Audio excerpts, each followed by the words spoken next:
A few keystrokes destroyed my boss's career and cost the company $70,000 in a single day. All because he thought a 10-year veteran wasn't worth a raise. My name is Fred Martinez, I'm 44 years old, and until recently, I was a senior marketing specialist at Dataflow Systems in Sunnyvale. For 10 years, I'd been the guy who kept everything running: marketing campaigns, customer data, technical crises that left other staff helpless. See, I wasn't just another marketing drone. Before transitioning into marketing, I spent 5 years as a systems administrator, which meant I understood both sides of the business. I've been married to Maria for 12 years. We have a brilliant 10-year-old daughter, Sophia, who attends private school at $2,000 a month. I'm the primary breadwinner. Maria works part-time as a teacher's aide, and like every Silicon Valley family, we're constantly juggling high living costs with saving for our kids' future. My boss, Robert Chin, was everything wrong with middle management. 50-something guy who believed leadership meant keeping people in their place rather than helping them grow. For 3 years, he'd been taking credit for work I saved from disaster while treating me like I should be grateful for basic employment. The breaking point came during performance review season. I'd been doing the work of 2 people, managing major client accounts while maintaining marketing automation systems that nobody else could handle. I'd resolved server crashes, implemented analytics tracking, even helped sales close deals with technical expertise. You know me, I share the brutal truth about workplace revenge that actually works. If you're tired of toxic bosses getting away with treating good employees like garbage, hit that subscribe button now, because this Silicon Valley karma story will show you exactly how technical knowledge becomes the ultimate weapon. So I walked into Robert's corner office that Tuesday morning in April, armed with documentation of every project I'd completed, every crisis I'd resolved, every way I'd exceeded my job description over 10 years. Robert, I want to discuss my compensation. 10 years of service, expanded responsibilities. I think it's time for a raise that reflects my actual contributions. What happened next changed everything. Robert barely looked up from his computer. When he finally did, I saw dismissive amusement in his eyes, like I'd just told him a joke that wasn't funny. Fred, let me give you some advice. You're here to do a job, not negotiate your worth. If you think you deserve more money, prove it by doing better work instead of complaining about your paycheck. 10 years of dedication. Dismissed with corporate speak and condescension. What would you have done in that moment? Hit that like button if you've ever had a boss completely disrespect your value after years of loyalty. If you don't like it here, you know where the door is, Robert said, already turning back to his computer like I was wasting his precious time. I sat there processing what had just happened. The man who'd benefited from my expertise for 3 years, who'd taken credit for projects I'd saved, who'd never once acknowledged the extra value I brought, treating me like an entitled employee making unreasonable demands. Here's what Robert didn't understand about pushing someone with technical skills to their breaking point: we don't just get mad. We get creative. I walked back to my desk in controlled rage. But unlike other employees who might have started updating their resumes, I started planning something more immediate. The beauty of working marketing at a tech company is legitimate access to almost every system, customer databases, order management, shipping interfaces. Over 10 years, I'd accumulated admin privileges most people forgot I had. I spent the rest of that week in reconnaissance mode. Dataflow specialized in enterprise software with a thriving e-commerce component shipping physical products, hardware devices, branded merchandise, premium support packages ordered through our online portal. Every Wednesday, fulfillment processed the week's orders. Thursday was shipping day. Friday, confirmation emails went out. Monday, delivery issues surfaced. Robert had built his weekly management reports around this predictable routine, taking credit for smooth operational efficiency. But I'd noticed something during my years of system access, a critical design flaw. Our order management system allowed shipping address modifications up until label generation, with a 24-hour delay between processing and creation. Anyone with admin access could theoretically alter delivery information during that window. I tested my access levels during lunch breaks, sitting in my Honda Civic using my phone's hotspot and VPN services that masked my location. What I discovered was perfect. I could modify shipping addresses and access the complete order queue before fulfillment. The upcoming Wednesday's batch was massive, 122 orders totaling over $70,000, including high-value enterprise hardware and premium contracts. My plan was elegant.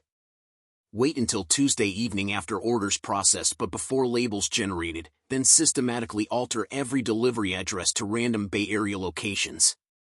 Not random chaos, strategic data corruption that would look like system failure rather than sabotage. Have you ever planned revenge so perfectly that it felt like art? Comment below and tell me about a time you turned the tables on someone who underestimated you. Tuesday night, I waited until Maria and Sophia were asleep, then set up my laptop at our kitchen table. Using VPN services and proxy servers, I created an untraceable connection to Dataflow's systems. 122 orders. $70,347 total value. All scheduled for processing the next day. At 11:43 p.m., I began systematically changing every single shipping address. Public libraries in Palo Alto, coffee shops in Mountain View, community centers in Fremont, park visitor centers in San Mateo. Each address was real, properly formatted, legitimate looking, just completely wrong. Wednesday morning, I arrived at my usual time, perfect normalcy. Coffee, emails, daily routine. The fulfillment team bustled around preparing for their weekly shipping marathon. Robert was unusually good mood, strutting around reviewing manifests, talking excitedly about his upcoming presentation to executives. He stopped by my desk with a smug expression. "Fred, I hope you learned something from our conversation. Hard work and dedication, that's what gets rewarded, not demands for handouts." I looked up respectfully. "You're absolutely right, Robert. I've been focusing on making sure our systems run smoothly. Actually spent extra time reviewing logistics processes to ensure everything goes perfectly for big shipping day." "That's the initiative I like to see," he replied, missing the irony completely. "Keep that up, maybe we can revisit compensation in 6 months. 6 months. After 10 years.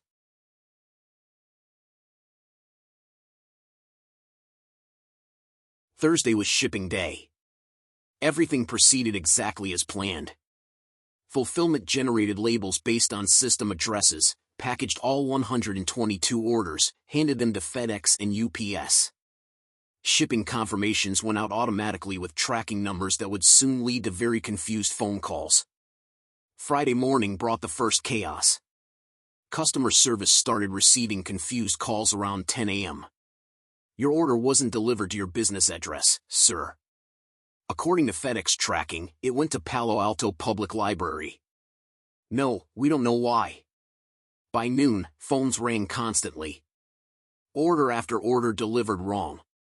Expensive enterprise hardware sitting in community centers.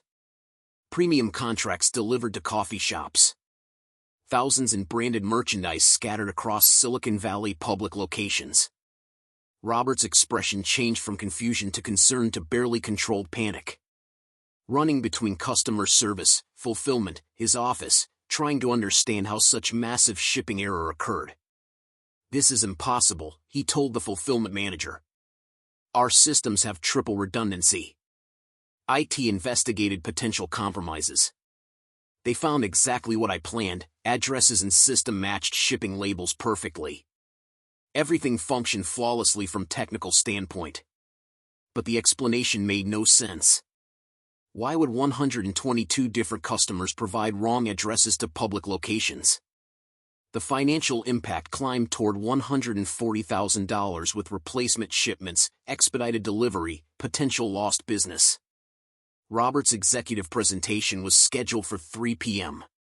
At 2:45, I watched him hurrying toward conference room with desperate determination, planning to spin disaster as system failure his team handled with exceptional crisis management. What do you think was going through his mind walking into that meeting? Subscribe for more stories of workplace bullies getting exactly what they deserve. At 3:15 p.m., While Robert presented to executives, I received the text that made everything worthwhile: emergency meeting, conference room A. All department heads required immediately. Margaret Stevens, CEO. Customer service chaos had reached crescendo. Phone system overwhelmed with angry clients demanding explanations for enterprise packages delivered to libraries and coffee shops. Social media mentions trending negative. Dataflow's reputation built on operational excellence was crumbling. The real catastrophe was financial. CEO Margaret Stevens had planned to highlight logistics efficiency on quarterly earnings call. Instead, she faced PR nightmare and six-figure losses from shipping disaster with no logical explanation. At 3:45, Robert emerged from executive meeting looking like natural disaster survivor. Pale face, disheveled hair, papers shuffled dozens of times. Margaret followed, controlled fury visible across the office. "Robert, I want complete post-mortem on my desk Monday morning. Every system check, every process review, every possible explanation for shipping $70,000 to wrong addresses. Our customers are furious, costs doubled, reputation trending disaster. This happened on your watch, your department, systems you manage." The entire marketing department went quiet, everyone pretending to work while their manager got publicly humiliated by the CEO. Career-defining moment that would follow Robert for years.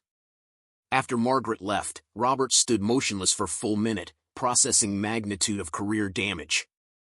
Then stormed into office, slammed door hard enough to rattle glass walls. Next hour, desperate phone calls. Personally calling customers, arranging emergency replacements, calculating financial impact. But most importantly, struggling to explain systematic failure under his leadership. 5:30 p.m., Robert emerged defeated. Approached my desk with expression I'd never seen, humble, almost apologetic.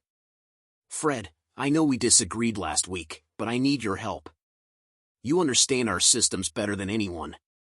Any explanation for address corruption?" The moment I'd waited for. Man who dismissed my decade of dedication with platitudes now asking for expertise to save his career. "Robert, I've been thinking all day. Only way this could happen is if someone with admin access systematically altered addresses after processing but before label generation. Would require intimate system knowledge and timing understanding." His face went paler. "You're saying sabotage? Only technically feasible explanation. Question is, who has access and motivation?" He stared, running through admin privilege list. 5 employees had that access. I was one. But suspecting and proving were different things, especially when suspect was person whose expertise he desperately needed. If someone did this deliberately, they'd need to be incredibly sophisticated to cover tracks. Absolutely. External networks, VPN services, proxy servers. Perfect timing, legitimate-looking changes. Serious technical skills and detailed operational knowledge. I watched realization dawn. He knew. Understood exactly who had means, motive, opportunity. But couldn't prove it, couldn't afford alienating one person who might salvage his career. "Fred, what would prevent this happening again?" Question loaded with meaning. Building better relationships with technical staff maintaining these systems. People invest more in preventing problems when they feel valued and fairly compensated. Message crystal clear. Robert created this by treating me with contempt. His only prevention path was dramatically changing how he treated people whose skills kept his department functioning. Monday brought consequences I'd hoped for. Margaret called all-hands meeting addressing crisis, announcing changes. Robert wasn't fired but publicly stripped of responsibilities, placed under operations oversight.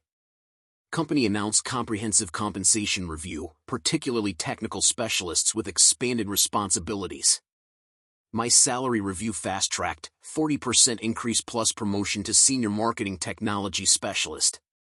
3 months later, Robert accepted position elsewhere, significant step down. LinkedIn emphasizes crisis management and operational resilience, but industry contacts say he's struggling to rebuild reputation after shipping disaster defining his tenure. Me? Still at Dataflow, earning what I'm worth, respected for expertise. Sophia thriving in advanced science classes, Maria and I finally have financial security we worked for. Do I feel guilty? Actions have consequences. Leadership is about treating people who make your success possible. Robert learned with $70,000 misdirected packages as tuition. Most satisfying part? Walking past shipping department reminds me sometimes most effective revenge isn't confrontation, it's giving someone exactly the crisis management challenge they deserve. What do you think? Was my digital revenge justified or too far? Ever used technical skills against underestimating boss?